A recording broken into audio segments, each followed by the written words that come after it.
요즘 생성형 AI 활용하시는 분들 많이 계실 텐데요. 인공지능과 똑똑한 대화를 하기 위해서는 일단 구체적인 역할을 주고 상황과 목적을 명확히 말할수록 원하는 답을 얻기가 쉬워진다고 합니다. 그만큼 질문이 중요하다는 이야기일 텐데요. 독서야말로 이 질문의 힘을 키우는 가장 좋은 방법이 아닐까 싶습니다. 책과 인생 이야기 함께 할게요. 인생 책방 책방지기 이지혜입니다. 책, 인생 책비싸, 책수의 권진영입니다. 안녕하세요. 프로지식 탐험가이자 인문, 비즈니스, 기술 쪽으로 글을 쓰고 있는 작가 이시안입니다.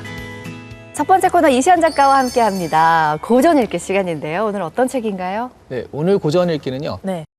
바로 오비디우스의 변신 이야기입니다.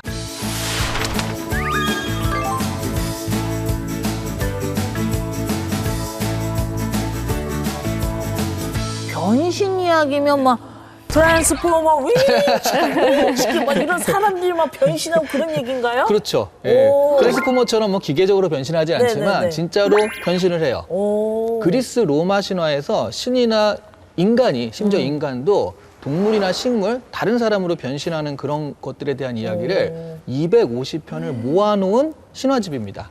그리스 로마 신화의 뿌리라고 할 수 있는 책이에요. 아, 너무 이 방대한 책인데 그러면 이 작가님 도대체 누군지 궁금해요. 작가님이 너무 지구력이 강해. 그렇죠? 누구예요, 이 작가님?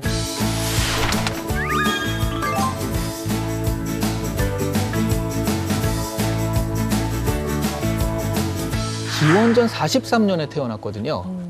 고대 고전문학의 황금 시기라고 하는 그 황제 아우구스투스 시대의 호라티우스와 베르길리우스 그리고 오비디우스 이 세 명이 사람이에요? 이때 동시대 사람이거든요. 이 사람은 고대 그 시인이자 작가이자 화가 많은 예술가들한테 상상력의 원천을 준 거죠. 그러니까 네. 서양의 어떤 정신의 두 가지 기둥, 그 히브라이즘이 그 유대교, 그러니까 네. 기독교죠, 기독교. 그리고 하나가 그리스 로마 신화로 하는 이거잖아, 헬레니즘이라고 하는데 네네네네. 바로 이게 헬레니즘이 그 어떤 정수거든요. 이 그리스 로마 신화가. 그래서 어떻게 생각하면 그리스도교와 오비디우스의 시대다, 중세는. 이렇게 얘기를 해요. 근데 이 사람은 글 쓰는 재주가 워낙 뛰어나서 이 사랑의 기술이라는 그런 책도 썼습니다. 아, 어릴 때 빨리 네. 봤었어야 돼. 이성을 유혹하는 방법 이런 것도 그걸 썼어요. 내가 봤었어야 되는데. 근데 그거 봤었으면 안 되는 게 이 네. 사람이 그래서 풍기물란죄에 걸려가지고 어머. 유배를 가게 돼요. 와, 그 시대에. 유배 가가지고 억울하잖아요. 그래서 그 유배 가선 글을 못 써요. 수도 로마로 돌아가려고 하다가 끝내 못 돌아가고 유배지에서 생을 마감하게 됩니다. 오. 생애 마지막이 어떻게 보면 굉장히 불행했던 건데 좀 바꿔서 생각하면 아까 말씀하셨듯이 그리스 로마 신화의 근간이 되는 작품을 남긴 거잖아요. 네, 네. 그러니까 작가의 생으로는 어떻게 보면 불멸의 삶, 영생 같은 걸 누렸을 것 같아요. 게다가 이 사람도 자기가 그걸 알고 있었어요. 그래서 뭐라고 얘기했냐면 로마가 정복하는 땅이면 그 땅이 어느 땅이건 백성들은 내 시를 읽을 것이다. 단언컨대 명성을 통하여 불사를 얻는 나는 영원히 살 것이다. 이렇게 자기 스스로 이야기를 할 정도였어요. 이렇게 얘기할 정도면 진짜 확신이 정말 강했던 거예요. 근데 이 확신에 맞게 그리스 로마 신화가 서양 문화사의 사상의 뿌리가 되거든요. 네.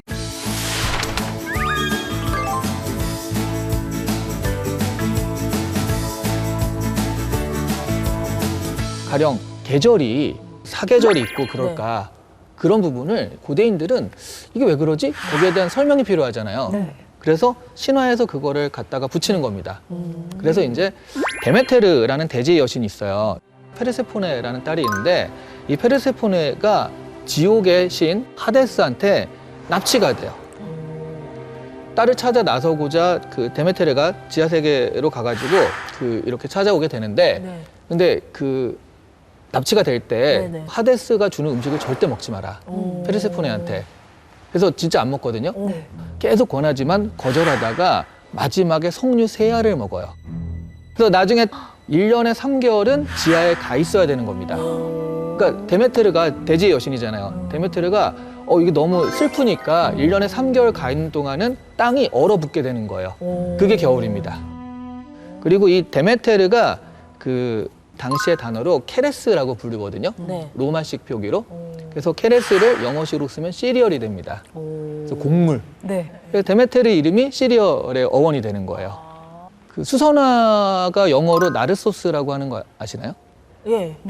에 있었어요. 진짜? 나르키 소스가 그거 해가지고 그런 거잖아요. 오, 맞아요. 게다가 어원까지 아시는데 이게 나르시즘이라는 게 있잖아요. 네, 그러니까 네. 자기가 너무 자기한테 빠져가지고 연못가에서 그걸 못 떠나고 보다가 결국엔 죽잖아요. 거기서 죽게 되죠. 맞아요. 거기서 피어난 꽃이 나르소스, 수선화가 피어나게 되고요. 나르키 소스한테 너무 빠져가지고 ним프가 이 사람을 짝사랑하다가 얘가 죽게 되고 자기도 이제 그 사람한테 거절을 당하거든요. 너무 슬프잖아요. 이 ним프가 에코입니다. 에코. 네. 에코가 그 전에 신한테 저주를 받아가지고 자기 얘기를 할 수가 없고요. 남이 한 얘기를 따라할 수밖에 없게 돼요. 그 에코가 남의 말을 따라할 수밖에 없으니까 고백도 잘 못하게 되잖아요. 그래서 산에 가면 그 메아리, 에코가 남아가지고 야호. 네, 하면 호호호호 하면서 이렇게 따라하는 게 바로 이 에코가 하는 것이다. 이런 식으로 자연현상을 설명하는 걸 바로 이 변신이라는 걸 설명을 하는 재밌다. 거예요. 재밌다, 네. 근데 변신하면 뭐 멀리 갈 거 없이 우리나라도 있잖아요. 네네. 단군 신화. 곰이 사람으로 변신하는 아, 그러네. 우리도 가까이 변신 신화를 갖고 있는 건데 네. 근데 누구나 한 번쯤은 그런 생각 하고 싶지 않나요? 뭐 이렇게 변신해보고 싶다. 저는 진짜 한 번쯤은 예. 전지현으로 변신해보고 싶어. 나 진짜 시건방지게 살 거야. 아니, 뭘로 변신하고 싶으시다고요? 아 저는 언덕 위에 은행나무로 변신해서 살아보고 싶어요. 네? 언덕 아래를 굽어보면서 오. 몇백 년 살잖아요. 아, 너무 그래? 그게 한 재밌을 것 자리에 같아요. 가만히 있어야 되는데 괜찮을 것 좀 같아. 가만히 좀 있어보고 싶어가지고. 전 독수리 같은 거? 독수리요? 이게 되게 높은 곳에 하늘을 날면서 이렇게 딱 굽어보고 싶은 그런 거 있잖아요. 오. 그래서 사실 변신이라는 게 우리의 네. 욕망이 투여된 그런 모습일 수도 있거든요. 그거 우리가 세 번째 포인트를 좀 알아볼게요. 네네.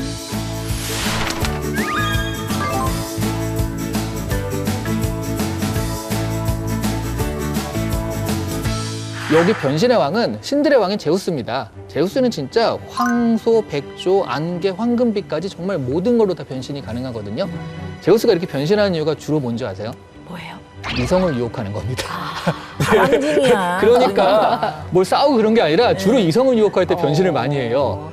그러니까 이게 일종의 그 욕망, 그 욕망을 구현하기 위해서 내가 변신을 하는 건데 네. 근데 실제로 인간은 변신을 못 하잖아요. 예. 그러니까 그 욕망이 해소가 안 되니까 이게 번뇌가 되고 고통이 되는 겁니다. 그 약간 그런 그 철학적인 것들을 담을 수가 있고요. 네. 이거는 일종의 결국 변신했다 다시 돌아오잖아요. 네. 그래서 윤회의 세계관이다. 이게 변하고 하지만 영혼은 돌고 돌아서 자칫 제자리로 온다. 이 윤회의 세계관까지 담고 있다. 이런 식으로 또 해석을 해가지고 변신이라는 것이 뭐 욕망도 있지만 이런 여러 가지 철학적인 의미도 있다. 그렇게 해석을 하는 그런 얘기들이 많습니다. 네. 재밌다, 변신 이야기가. 네. 야, 이렇게 변신과 신화에 대한 이야기를 함께 변신 이야기에서 만나봤는데요. 이게 그리스 로마 신화의 근간이 되었다고 하니까 굉장히 흥미롭게 다가왔습니다. 재미있는 고전 이야기 함께 들어봤습니다.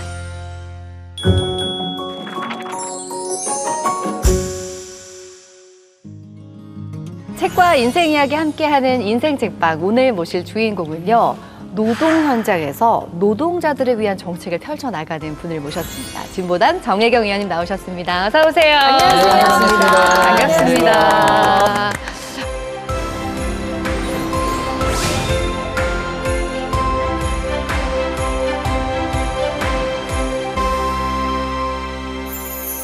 의원님 제가 뭐 화면에서만 뵀는데 오늘 뵈니까 미소가 굉장히 여유롭고 편안해 보이십니다. 감사합니다. 아 근데 의원님께서 굉장히 독특한 이력을 갖고 계세요. 국회의원 최초로 비정규직 여성 노동자 출신 국회의원이시라고 들었어요. 네, 예, 예. 여성으로는 최초다. 예. 네. 2,500만 명 중에 일하는 노동자, 네. 그 중에 비정규직이 한 1,000만 명은 될 텐데요. 그럼에도 불구하고 헌정 사상 최초거든요. 네. 그러니까 우리 사회의 이런 대변하는 목소리가 국회에서 그동안에 얼마나 없었는지를 확인하는 게 그런 타이틀인 것 같고 네. 그런 최초라는 의미가 가지고 있는 무게감이 있잖아요. 그런 사명을 다해야 된다고 생각하고 있습니다. 상임위 활동도 환경노동위원회에서 하고 계신데 지난해 국감에서 굉장히 화제가 되셨었다고요. 네. 학교 급식 노동자 복장을 입고 나갔었거든요. 네. 그러다 보니까 사실은 거기에 있는 경호하시는 분한테도 제가 제지를 당하고 의원이 아닌 줄 알고. 네. 예, 그랬고 그것을 본 우리 노동자분들은 너무나 좋아를 하셨고 자신의 노동이 국회라는 공간에서 국민들에게 울려 퍼지면서 그 노동에 대한 위로를 받는 느낌으로 실제로 너무 많이 우셨어요. 그게 단순한 어떤 복장의 코스프레 느낌이 아니라 정말 그 복장을 갖춤으로 인해서 그 사람의 삶 속으로 들어가 있다는 느낌, 그 진정성이 느껴져서 많은 분들이 감동을 받으신 것 같더라고요. 제가 하고 싶은 정치입니다. 좋습니다. 여기 국회라는 공간도 비슷할 것 같아요. 여기서 이제 화려하게 조명을 받고 방송을 하지만 그 방송을 하기 위해서는 정말 여러 노동자들의 땀이 스며 있는 거죠. 국회 처음 왔을 때도 그래서 정원 관리하고 계신 저 여름에 더운데 네. 저 정원 막 관리하고 계신 그런 분들이 더 눈에 보이고 그런 게 또 이제 제가 갖고 있는 제 삶에서 보이는 그런 영역인 것 같다 이렇게 생각이 들죠. 그렇군요. 예, 예. 그러니까 늘 마음속에 노동자를 새겨가지고 다니시기 때문에 보이는 사람마다 일상 속에서 그런 인식을 갖고 계시는 것 같아요. 노동자와 함께한 우리 의원님의 인생책이 정말 궁금한데요. 바로 이 책을 가져오셨습니다. 저자가 우리 인생책방에선 굉장히 자주 뵀던 분입니다. 네. 신영복 교수님의 나의 동양 고전 독법 강의라는 책인데요. 어떤 책인지 먼저 만나보고 올까요? 신영복 선생의 동양 고전 강의. 대학에서 고전 강독이라는 강좌로 진행되었던 내용을 엮은 것인데요. 시경으로 시작한 강의는 주역, 논어, 맹자, 노자, 장자를 거쳐 한비자에 이릅니다. 동양 철학의 핵심 사상을 만나보는 시간. 동양 고전을 통해서 과거를 들여다보고 현재 당면한 과제와 미래로 가는 길을 모색합니다. 네, 그야말로 동양 사상의 정수가 담긴 책이 아닐까 하는 생각을 하게 되는데요. 의원님께서는 이 강의라는 책 어떻게 접하게 되셨나요? 이제 2004년, 5년, 그러니까 지금부터 한 20년 전이잖아요. 네. 그때 처음 이제 보게 됐는데, 그때가 이제 어떤 때냐면 신자유주의 세계화의 물결이 확 넘쳐날 때거든요. 이 한국 사회 자본주의의 이 폭발함, 그래서 이제 지금 워낙에 이제 지금 문화로 바로 잡혀 있는 게 이제 경쟁적인 문화, 그리고 약육강식의 문화 이런 것들이 그냥 판을 치잖아요. 네. 그래서 사실 그때 당시에 이것을 보면서 이제 강의의 핵심 내용이 관계론인데 우리 사회가 어떤 방향으로 나가야 되는가에 대해서 대단히 울림을 준 책이었고 그래서 저는 당시 이 책이 저의 인생책으로 기억이 된 20년이 지났지만 네. 저에게는 가장 기억에 많이 남는 인생책입니다. 그렇군요. 두 분은 이 책 어떻게 읽으셨어요? 근데 이 책은 그 동양고전의 길라잡이, 내비게이션이라고 할 수 있는 책이더라고요. 그리고 현실과 빗대서 또 얘기도 해주시고 그 책 제목 그대로 강의다 보니까 편안하게 읽을 수 있어서 좋았던 것 같아요. 우리 작가님 어떻습니까? 저는 진짜 개인적인 네. 감상인데요. 이게 제가 대학에서 강의를 하고 있잖아요. 네. 요즘 애들한테 이 내용을 강의하면 과연 들을까? 옛날에 이게 성공회 대학교 교양 강좌였잖아요. 네. 그래서 이게 대학교 교양 강좌로 이루어질 수 있었다라는 것 자체가 지금 보면 너무 신기하기도 하고 저는 그래서 굉장히 현실적인 충격이 좀 있었습니다.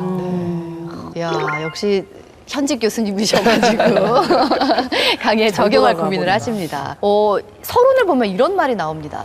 서양 철학에서의 철학은 지혜를 사랑한다라는 의미를 가지고 있는데 동양 사상에서의 철학은 말 그대로 길도자를 써서 우리 삶의 한복판에 있는 것이다. 그렇기 때문에 동양 사상을 우리 삶에서 우리가 계속해서 만나야 한다라는 걸로 받아들여졌거든요.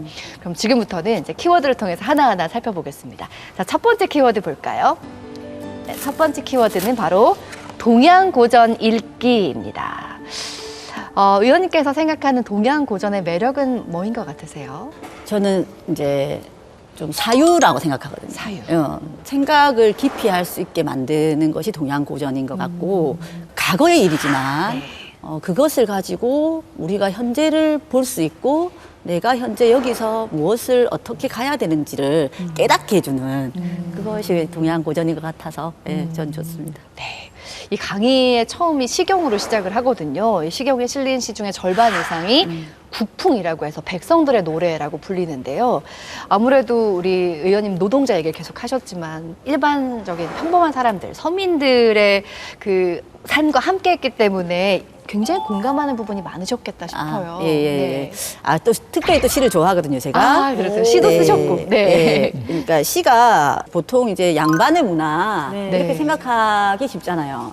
근데 알고 보면 시가 가장 여기도 보면 노동하는 사람들이 만들었던 거다 이렇게 얘기를 하고 그렇게 노래도 부르잖아요. 제가 그 소개를 좀 해드리면 이제 하나를 읽어볼게요.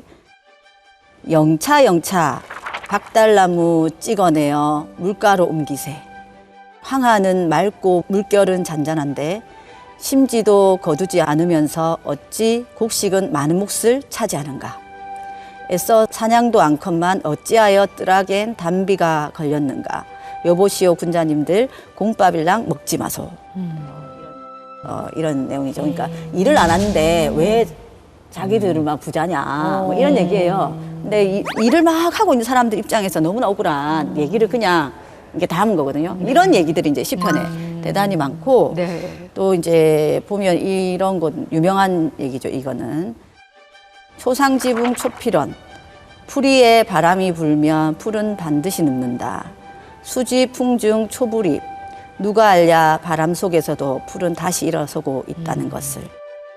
이제 이렇게 해서 마치 이제 그 권력을 가진 사람들 발 아래서 힘없는 민중 같지만 그분들이 어떻게 그 권력 앞에서 저항을 하고 있는지 이런 것들이 시편에 많이 녹아나 있다고 봐요. 이 책은요, 춘추전국 시대의 뭐 공자, 맹자, 장자와 같은 제자백가 사상가들의 사상을 신영복 선생님만의 해법으로 풀어나가고 있거든요. 근데 저는 프로그램을 통해서 몇 번 말씀을 드린 적이 있는 저희 원픽은 노자입니다. 저도 노자 무의자연, 좋아해요. 상선약수. 뭔가 힘을 다 빼고 있는 사상 같아서 저는 편안해지더라고요. 네네네. 우리 의원님도 노자 좋아하시나요? 예, 맞습니다. 네. 딱 똑같은 영역이네요. 진짜요? 네, 완전 오. 똑같았어요, 방금. 네. 그러면은 이 책에서 꼭 소개해주고 싶으신 부분이 있으면 예, 한번. 예, 예. 또 갖고 왔죠. 네. 야, 근데 책을 지금 가져오셨는데 2004년에 만났다고 하셨잖아요. 세상에. 책에서 그 우와. 오랜 세월의 흔적이 느껴져요. 제가 얼마나 많이 여기에 처음에 볼 보셨는지. 때는요. 진짜 네. 줄을 그어서 봤어요. 진짜 인생책이 맞으시네요. 인생책이네요. 이렇게 아끼시고 좋아하셨던. 여기에서 제가 뽑아온 거는 상선약수. 최고의 선은 물과 같다. 수선리 만불이 부쟁. 물은 만물을 이롭게 하면서도 다투지 아니하고 처중인지 소악. 모두가 싫어하는 곳에 자신을 둔다. 이런 얘기인데요. 물이 이제 사실 만물을 이롭게 하는 거는 누구나 다 알고 있는 얘기고, 그 다음에 하나는 이제 저는 이제 사람들이 이해하기 어려운 것이 다투지 않는다라는 부분인 것 같아요. 그러니까 이제 다투지 않는다라고 하는 것은 뭔가 이게 내가 뭐 부당한 일이 있거나 네. 뭐 그런 일이 있더라도 참아라라는 느낌으로 들릴 수 있잖아요. 근데 여기서 물과 같다라고 하는 그런 얘기는 아니거든요. 산이 가로막으며 멀리 돌아가서 갑니다. 바위를 만나며 몸을 나누어 비켜갑니다. 가파른 계곡을 만나 숨가쁘게 달리기도 하고 아슬한 절벽을 만나면 용사처럼 뛰어내리기도 합니다. 깊은 분지를 만나면 그 큰 공간을 차곡차곡 남김없이 채운 다음 뒷물을 기다려 비로소 나아갑니다. 너른 평지를 만나면 거울 같은 수평을 이루어 유유히 하늘을 담고 구름을 보내기도 합니다. 이제 그러니까 다투지 않는다라고 하는 것이 그런 그냥 참는 것이나 이것을 싸우지 않는다는 그런 의미가 아니라 지혜롭고 현명하게 이 어떤 일들을 해 나가는 것을 다투지 않는다라고 얘기를 할 수 있는 것이다라는 의미로 저는 좀 해석을 해서 너무 의미가 좀 있었다. 이 세 번째가 이제 좀 또 중요하죠. 이게 특히 저는 이제 정치를 한 입장에서 처음에 의원되고 난 뒤에 그 어떤 그 산재를 당하신 노동자분께서 저한테 상선약수 이걸로 해가지고 부채를 선물하셨어요. 자기가 직접 쓰셔가지고. 네. 거기에서 나온 얘기가 저희가 이제 약자를 대변해서 일을 하니까 낮은 곳에 머물러라라고 하는 그 의미 있잖아요. 네. 이것을 저한테 또 주셨거든요. 낮은 곳에 머문다라고 하는 것은 사람들이 싫어하는 곳에 머무는 것이다. 라고 얘기하는 거고, 노동에서도 이제 어렵고 소외받는, 예를 들면 비정규직 노동자들, 뭐 특허 플랫폼 노동자들이라든지 이런 분들을 더 얘기하는 것이고, 또 이제 낮은 곳에 머문다고 해서 그러면 이제 약자들이 힘이 없는가라고 하는 대목이 뒤에 또 나와요. 네.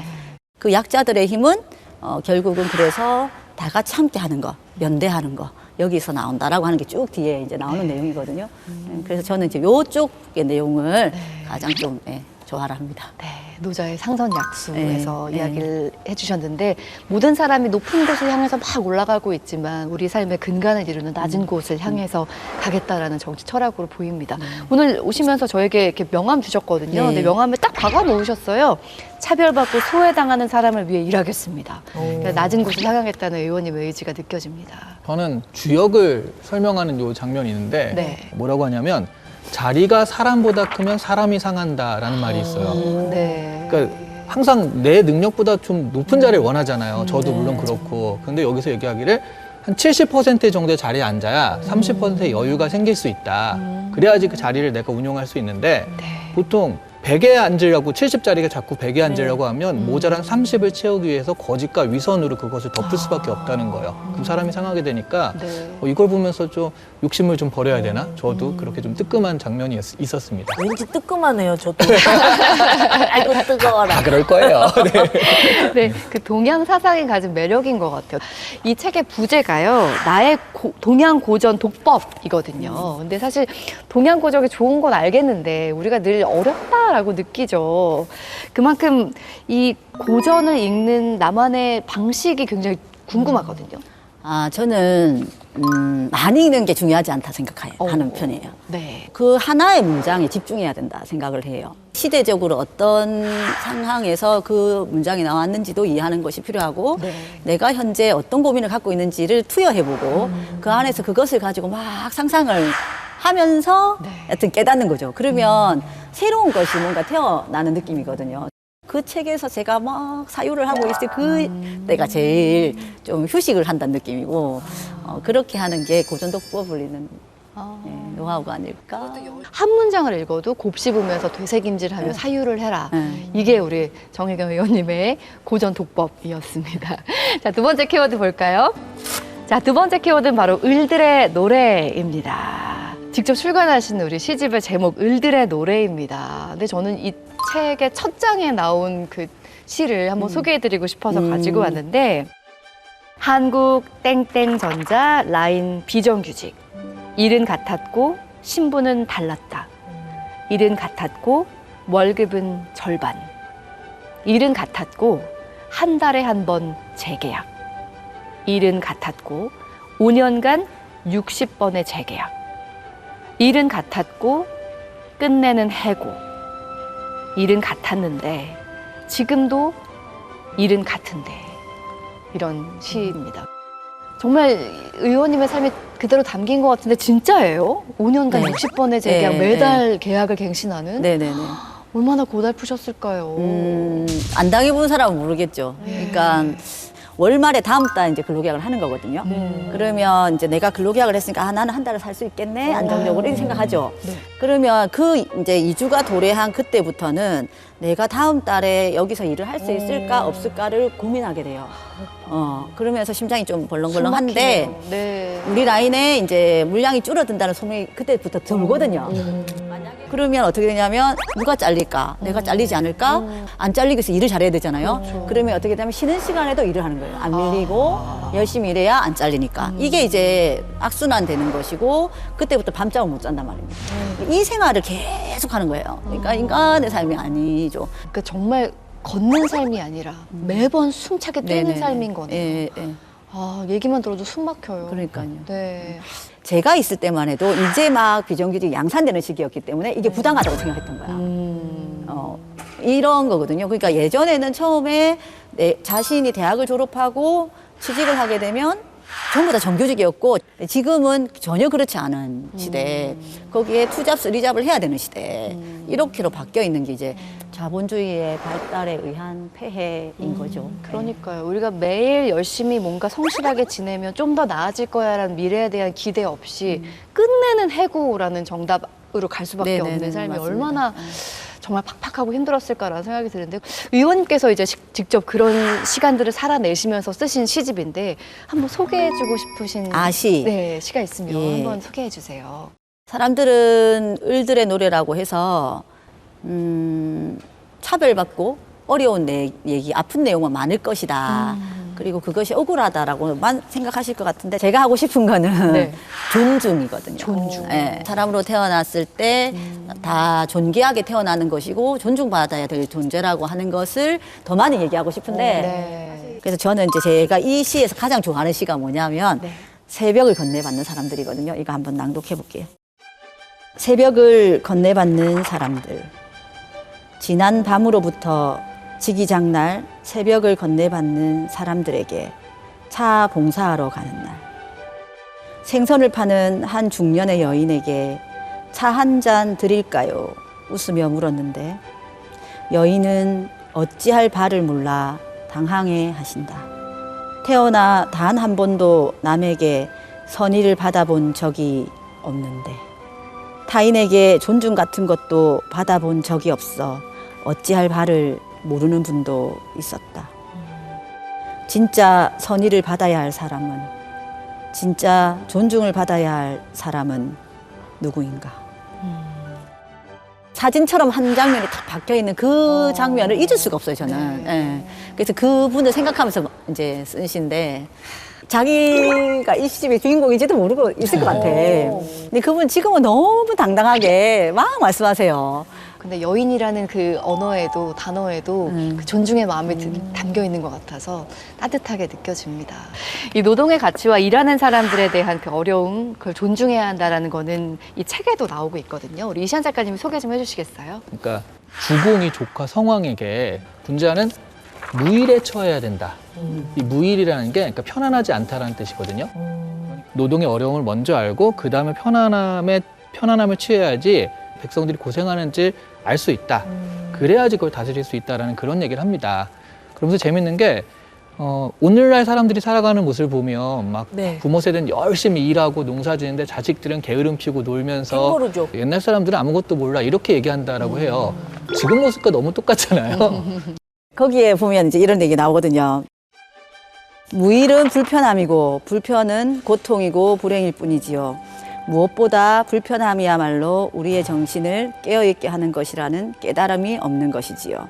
살아간다는 것이 불편한 것이고 살아간다는 것이 곧 상처받는 것이라는 성찰이 없는 것이죠. 이 얘기를 하시거든요. 예. 우리 사회가 실제로 너무 편한 것을 많이 찾는 그런 사회로 계속 바뀌고 있잖아요. 그런데 우리가 아침에 배달 오는 그 즐거움, 그 편안함 때문에 그 밤새 노동을 하는 사람들은 이것이 과연 정상적 사회냐라고 하는 것을 우리가 저는 이 방송을 보는 우리 시민들께서 한번 생각해 봐야 되는 지점이 아닐까 이렇게 생각합니다. 그러게요. 우리 일상의 편안함 때문에 누군가는 굉장히 불편한 밤을 보내고 있는 건데 그 생각까지는 해보질 않았네요.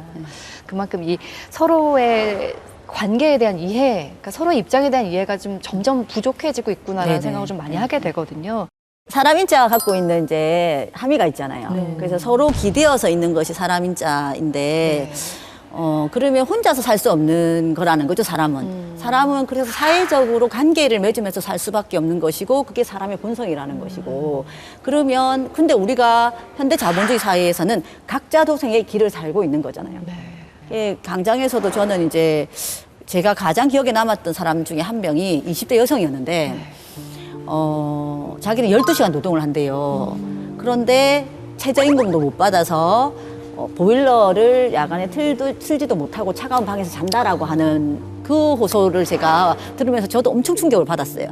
12시간 일하는데 최저임금도 못 받냐. 밖에 나가면 95시간 미만의 일자리밖에 없는 겁니다. 그러면 그 아르바이트를 3개씩, 4개씩 뛰어야 최저임금도 못 받는 그 임금을 받으면 사는 거예요. 이제 우리가 사람들과의 관계를 맺으면서 간다고라고 하는 것은 이런 사람들을 보는 거. 사회적 관계 속에서 우리 집단의 공동체가 어떻게 다 같이 함께 그 소외받고 차별받고 아니면 배제되고 있는 사람들과 함께 따뜻한 공동체로 갈 것인가에 대한 문제로 좀 봐야 되는 게 아닐까 싶어요. 근데 오늘 의원님 뵙는다 그래서 제가 막 보다 보니까 의원님 법대 나오셨더라고요. 아, 예. 그러니까 너무 의외잖아요. 노동자의 현실을 알기 위해 노동운동에 직접 달려가게 된 계기가 있으실 것 같아요. 법대 나왔으면 법관돼서 노동자들의 어떤 법을 바꿔주고 맞습니다. 이런 생각할 수도 있는데 그냥 그 현장으로 가셨다는 게 너무 의외였어요. 제가 이제 대학교 4학년 때 이제 김진숙 지도위원이라고 좀 유명하신 분이시잖아요. 그분이 대학 축제 때 강의를 오셨어요. 딱 하시는 말씀이 뭐냐면 여대생 너희들은 이 가방을 고를 때 뭘 보고 고르니? 이렇게 물어요.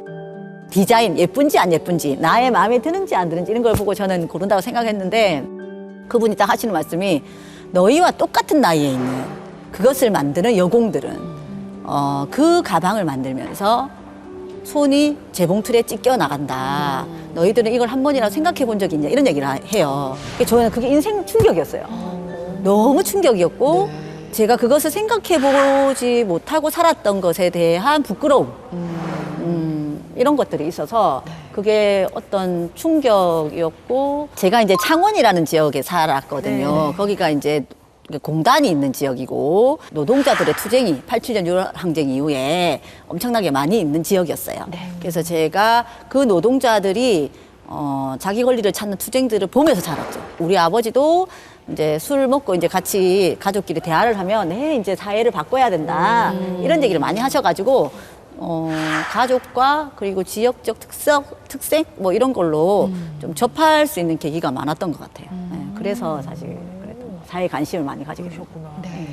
근데 이제 중앙 정치로 뛰어드신 거잖아요. 가족들이 어떤 반응이셨을지 너무 궁금해요. 제가 이제 출마를 한 3번 정도 했는데 처음에 출마할 때는 완전 극렬 반대했고 남편이 우리 아이들도 엄마 도대체 그걸 왜 해?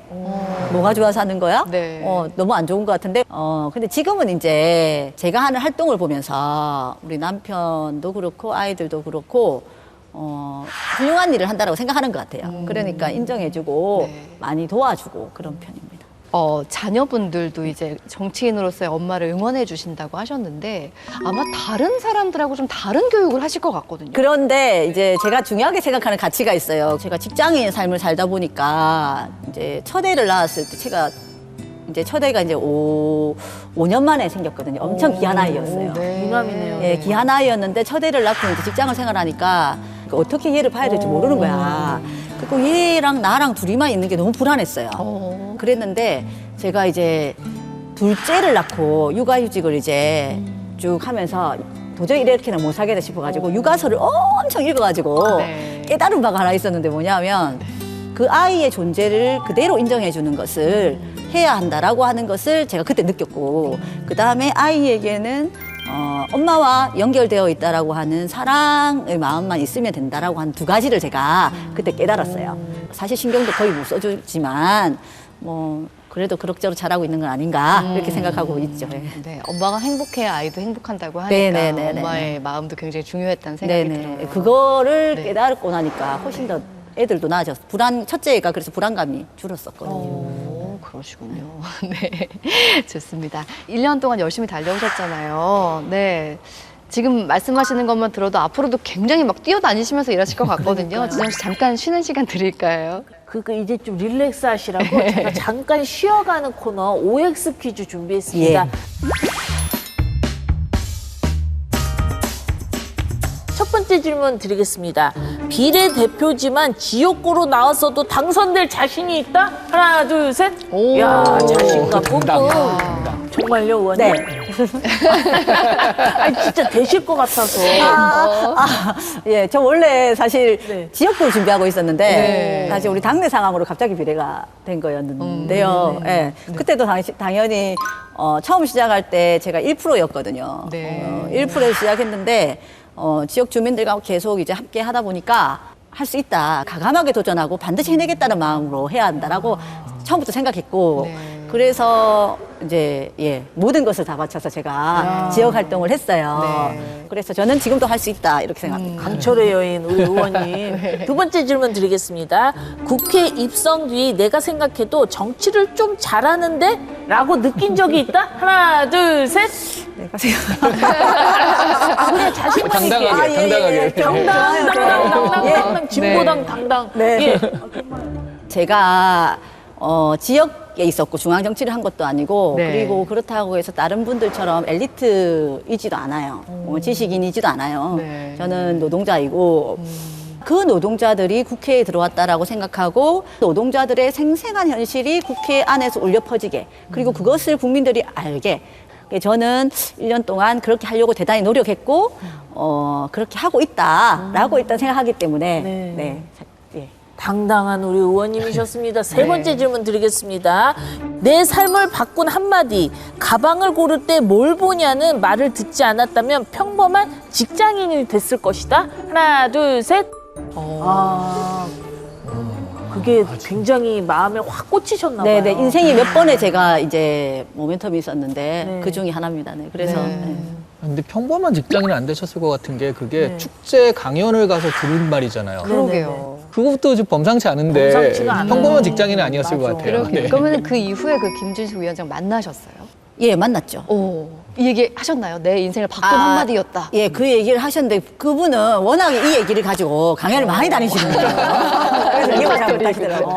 네. 저도 이제 가방 보면은 그 의원님 얘기가 생각나요. 그래 그게 이제 모든 시각에서 그렇게 되는 거죠. 그러니까 제가 아까 앞서 말씀드렸던 네. 이 하나의 방송을 하는데 어떤 노동이 지금 들어가는 거지라고 하는 것을 생각할 수밖에 없는 그게 거기서부터 시작된 거예요. 지금도 마찬가지인 것 같거든요. 우리 여대생들이 뭐 1020 여성들이 이번에 탄핵 국면에 강장에 많이 나왔잖아요. 근데 그분들도 그래요. 저는 이제 그분들도 이제 그 청년의 특성이 순수함이잖아요. 근데 자신들은 이 응원봉을 들고 막 이렇게 좋아하고 있을 때 이 민주화를 위해서 그렇게 했구나. 그리고 저 장갑차 앞에서 저렇게 몸을 막았구나라고 하는 그 충격, 거기에 부끄러움. 이런 걸로 와가지고 양심으로 얘기를 하시는 분들을 저는 많이 봤거든요. 예, 그게 우리 사회가 아직까지 살아있음을 증명하는 거라고 저는 생각이 들고, 그래서 그 청년들의 그런 순수함을 정말, 칭찬하고, 앞으로 희망이다 생각해요. 네, 지금까지 우리 정혜경 의원님의 솔직한 답변이었습니다. 감사합니다. 계속해서 세 번째 키워드 함께 볼까요? 세 번째 키워드는 주민과 함께하는 정치입니다. 의원님 노동운동 현장이자 뭐 정치 활동의 근간이라고 할 수 있는 창원에 계시잖아요. 네. 거기에 주민 보좌관을 위촉하셨다고요? 이게 주민 참여 정치, 뭐 직접 정치라고 얘기하는 부분인데 네. 그래서 보좌관을 만든 거예요. 보통은 이제 행정이 주민들이 참여하기 어려워요. 어떤 도로를 만든다든지 진짜 지역이 어떤 뭐 건물을 하나 중요한 걸 만든다든지 이런 거는 그냥 정치인들이나 그냥 관료들이 결정을 하고 주민 참여가 거의 어렵잖아요. 우리 동네에 어떤 문화시설이 생겼으면 좋겠는지, 그다음에 우리 동네에 뭐가 수리가 안 되어 있는데 이 수리를 보통은 이제 간에 가서 아니면 정치인들에게 부탁을 한단 말이에요, 우리가. 근데 부탁이 아니라 주권자인 주민으로서 이것을 정치인들에게 행정에게 명령할 수 있는 이런 구조로 가야 한다라는 게 제가 하고 싶은 정치고, 그래서 주민 보좌관을 만들어서 그분들이 그렇게 일하실 수 있도록 하자는 게 저의 지지였어요. 그래서 만든 거예요. 네, 주민들이 더 주인의식을 갖게 될 것 같아요. 네네네네. 이제 조화를 하시죠. 근데 네. 한 번도 자신이 그런 결정권자라고 생각해 본 적이 없었는데, 네. 하니까 자신도 카타르시스가 막 느껴지고 자존감도 높아지시고. 네. 네.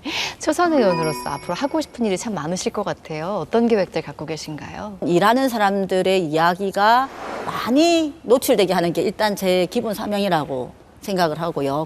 특수고용 노동자, 플랫폼 노동자 이런 비정규직 안에서도 더 소외되고 도차별받고 있는 이런 이제 사각지대에 놓여 계신 분들이 많이 있습니다. 그래서 그분들이 제대로 된 노동 기본권을 가질 수 있도록 하는 이런 측면의 한 부분으로 좀 역할을 했으면 싶고, 부채라든지 이런 걸로 고민하고 스스로 목숨을 끊는 사람들이 쭉 생겨나고 있는 이것을 바꿔내야 된다라고 생각을 하거든요. 함께하는 사람들이다. 이걸 전하고 싶어요. 그러니까 우리가 진심으로 공동체다운 공동체를 만들어서 서로에게 힘이 되는 그런 공동체를 우리 사회를 만들어가면 좋겠다 이렇게 생각해요. 진영 씨 오늘 의원님 만나본 소감 어떠셨어요? 의원님은 정말 정스러운 급식 아줌마 같으세요. 그래서 왠지 이렇게 급식 이렇게 판 들고 있을 때 내가 좋아하는 뭐 햄이라든지 미니 돈가스 이렇게 더 먹고 싶을 때 알아서 그냥 하나 좀 더 먹어라 이러면서 한 번 더 퍼줄 것 같은 그런 느낌이어서 너무 좋습니다. 네. 따뜻함이 느껴지죠. 네, 앞으로도 더 먹게 좀 많이 해주세요. 네. 이지한 작가님 추천평 부탁드릴게요. 그런 말이 있잖아요. 연예인들의 연예인. 네. 서태지 씨 같은 그런 경우인데 이 책은 고전계의 서태지가 아닌가. 야. 그러니까 고전의 고전을 다룬 여러 가지 책들이 있는데 네. 그중에 가장 근본이라고 할 수 있는 책인 것 같아요. 그래서 요즘에 이제 고전을 한참 유행을 했으니까 네네. 고전에 대해서 좀 알고 싶고 이걸 보고 싶다라고 한다면 우선 이 책으로 시작하는 것이 좋겠다라고 추천을 드립니다. 네.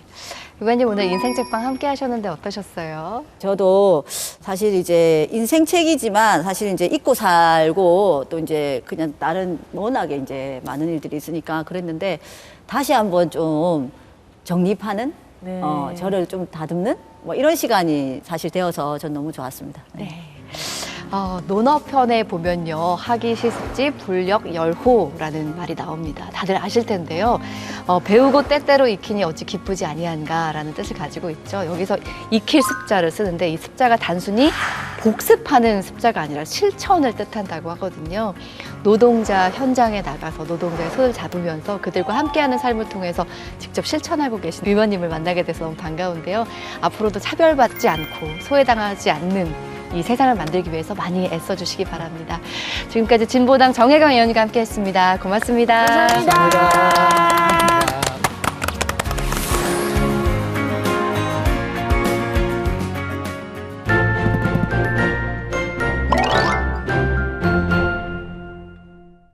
우리는 매일 땅을 딛고 살지만 그 아래와 위로 펼쳐진 세계에 대해선 얼마나 알고 있을까요? 빛이 닿지 않는 심해와 끝이 보이지 않는 우주. 심해와 우주를 탐험하는 특별한 책들을 통해 알 수 없던 세계의 문을 함께 열어보려 합니다. 국회도서관이 추천하는 화제의 도서도 놓치지 마시고요. 심해도 우주도 어렵게만 느껴졌다면 지금이 기회. 책들과 함께 즐겁게 탐험을 시작해볼까요? 심해는 정말로 어둠뿐일까요? 햇빛이 단 한 줄기도 닿지 않는 그 깊은 곳에서 생명은 과연 어떻게 살아남고 있을까요? 아무도 본 적 없던 바다는 지구에서 가장 미지의 공간인 심해에서 스스로 빛을 내는 생물들의 존재를 과학적 탐사와 모험을 통해 밝혀내고 있는데요. 깊은 바닷속에서 퍼져나가는 푸른빛의 발광생물들, 육안으로는 볼 수 없는 야광충과 거대한 훔볼트 오징어까지 중층수에 사는 생명체의 약 75%가 빛을 내뿜는다고 합니다. 저자는 연구 초기 플라스크 속 미세한 와편 모충이 내뿜는 빛에 매료되어 이 세계에 관심을 가지기 시작했다고 하는데요. 그때 느꼈던 숨이 턱 막히는 감정은 곧 그녀의 인생을 바꾸는 방향타가 되었고 그 후 수백 번에 걸친 심해 잠수를 통해 생물 발광의 비밀을 하나씩 밝혀냈습니다. 물이 차오르는 잠수정 안에서 생사를 넘나들던 순간 누구도 촬영하지 못했던 대왕 오징어를 세계 최초로 카메라에 담아낸 장면까지. 이 책에는 학자의 집요한 질문과 탐험가의 모험심이 고스란히 녹아 있습니다.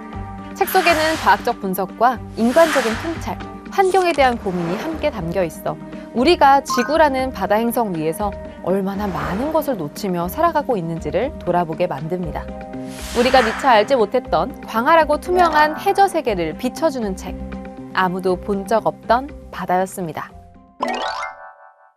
우주에서는 냄새가 날까? 누구나 한 번쯤 떠올렸을 이 질문 속엔 우주를 향한 인간의 상상력이 담겨 있습니다. 우주에서의 삶, 우주인에게 묻다는 전 세계인의 질문에 영국 우주비행사 팀 피크가 직접 답변한 아주 특별한 책입니다. 그는 국제우주정거장에서 무려 188일을 보낸 뒤 우주에서의 진짜 삶을 생생하게 전달하고자 이 책을 펴냈는데요.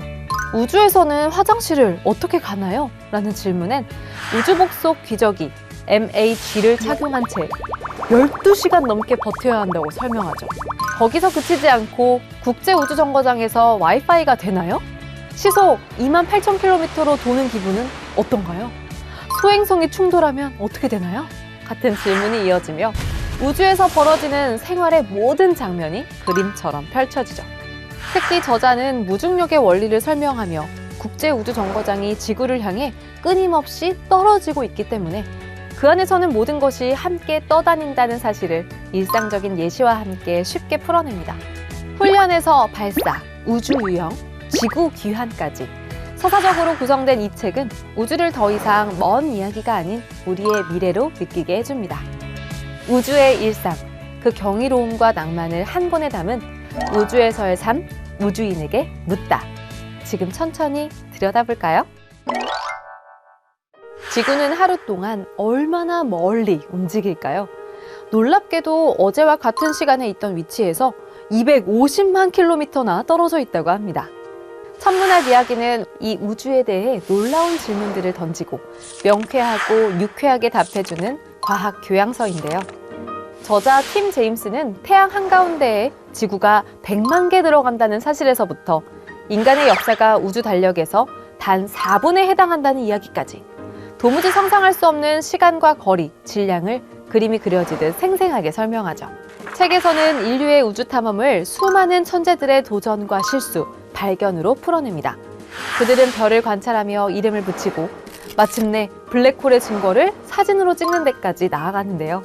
마치 타임라인을 따라 우주를 여행하듯 시대별 주요 이론과 과학자들의 삶을 따라가게 도와줍니다. 비틀어진 시공간을 통과하는 별빛, 1855년에 출발해 1977년에 지구에 도착한 미지의 전파 신호, 수조 개의 항성이 모여있는 은하의 한 귀퉁이에 존재하는 생명체로서 우리가 느낄 수 있는 경외감이 책 전반에 가득합니다. 과학자가 아니어도 방정식을 모른다고 해도 괜찮습니다. 밤하늘을 올려다보며 우주란 대체 뭐지? 라는 질문을 품어본 적이 있다면 천문학 이야기는 당신을 위한 책이 될 것입니다. 국회도서관과 함께하는 화제의 책. 첫 번째로 소개할 책은 수의사는 개를 이렇게 키운다입니다. 반려견을 처음 입양했던 순간부터 마지막 인사까지 보호자가 꼭 알아야 할 모든 것을 담은 책인데요. 입양 준비, 생애 주기별 육아법, 시기별 질병과 대처법까지 수의사의 경험을 바탕으로 실용적으로 정리되어 있습니다. 현실적인 조언과 따뜻한 시선이 담겨 있어 반려견과의 하루하루가 더욱 소중하게 느껴질 겁니다. 다음으로 소개할 책은 옛적 서울 이야기인데요. 지금의 핫플레이스 이태원이 원래 공동묘지였고 집값은 조선시대에도 이미 불패였습니다. 소고기 없으면 잔치가 아니었던 숙종시대, 내시가 1등 신랑감이었던 기이한 풍경까지 한양의 골목과 사람들의 이야기를 따라가다 보면 500년 서울의 시간이 생생히 눈앞에 펼쳐질 겁니다. 마지막으로 소개할 책은 미술관에 간 할미입니다.